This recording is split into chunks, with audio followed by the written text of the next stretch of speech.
Como é que o filósofo Axel Honneth foi encontrar uma teoria da sociedade super inovadora, mas ao mesmo tempo inacabada lá nos primeiros textos de Hegel? Pois é, hoje a gente vai mergulhar na reconstrução de uma das ideias mais poderosas da filosofia moderna, a luta por reconhecimento.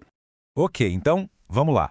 O nosso caminho hoje vai ser o seguinte. Primeiro, a gente vai entender por que Honneth decidiu voltar lá no jovem Hegel para achar respostas. Depois, vamos ver como Hegel desafiou as teorias da sua época. Em seguida, o nascimento da sua grande ideia e, por fim, o mais interessante, por que ele mesmo parece ter abandonado essa ideia no meio do caminho.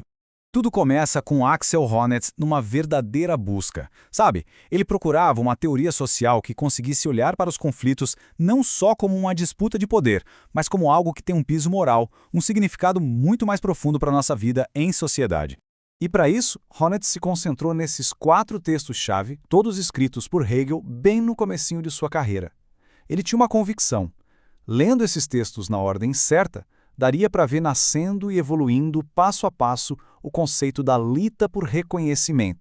Então, o ponto fundamental aqui é que o trabalho de Honneth não era só um resgate histórico, tipo um trabalho de arqueologia filosófica. Não, ele estava procurando ferramentas, conceitos, para a gente entender a nossa própria sociedade, para encontrar uma teoria que explicasse como o conflito e a cooperação, na verdade, andam de mãos dadas. E aqui a coisa fica muito interessante. A forma como Honneth enquadra a ideia de Hegel é genial. Ele a coloca como um desafio direto a uma das teorias mais famosas sobre o conflito social, que é a do Thomas Hobbes.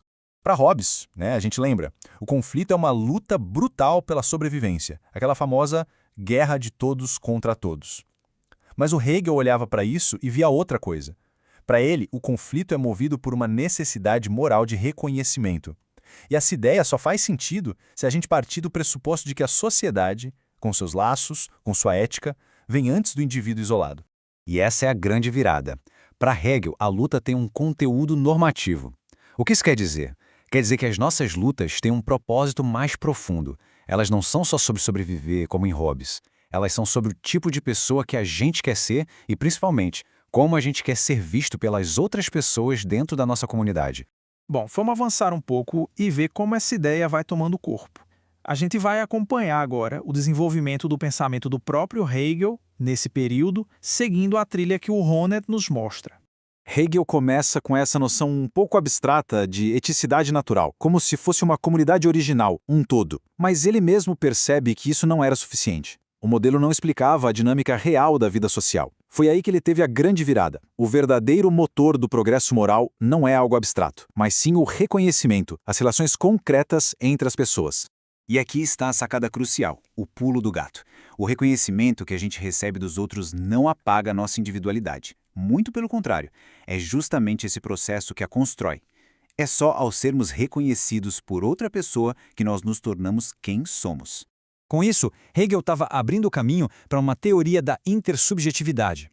A ideia aqui é radical. Nosso mundo moral, nossas regras, nossos valores, não são algo que já vem pronto.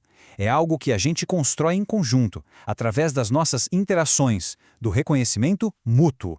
E o mais incrível é que, mesmo nesses textos bem iniciais, Honneth já encontra as sementes das 3 formas básicas de reconhecimento, que mais tarde se tornariam centrais na obra dele.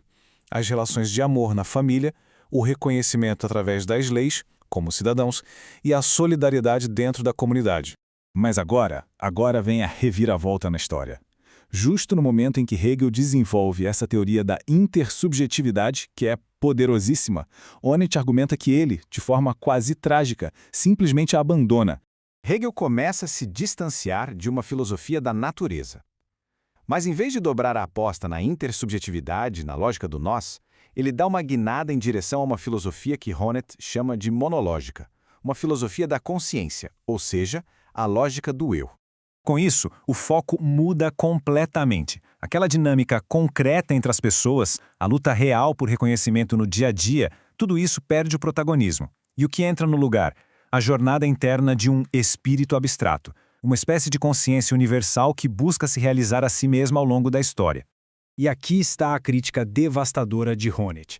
As relações sociais do mundo real, família, comunidade, Estado, são rebaixadas. Elas se tornam meros degraus, etapas de passagem para a autorrealização desse espírito. A vida social concreta perde a sua importância central. Então, o ponto crucial é este. Aquela teoria social super inovadora acaba se perdendo. Ela é, de certa forma, engolida por uma filosofia da consciência que é grandiosa, claro, mas muito menos conectada com a realidade social. A intuição brilhante de Hegel fica, de certa forma, inacabada. E toda essa análise nos deixa com uma pergunta fundamental, uma pergunta que conecta esse projeto inacabado de Hegel com todo o trabalho posterior de Honneth e, no fundo, com a nossa própria compreensão sobre justiça social. A questão é, se somos formados pelo olhar do outro, se é o reconhecimento que nos constitui, quais são as consequências sociais e pessoais quando esse reconhecimento nos é negado?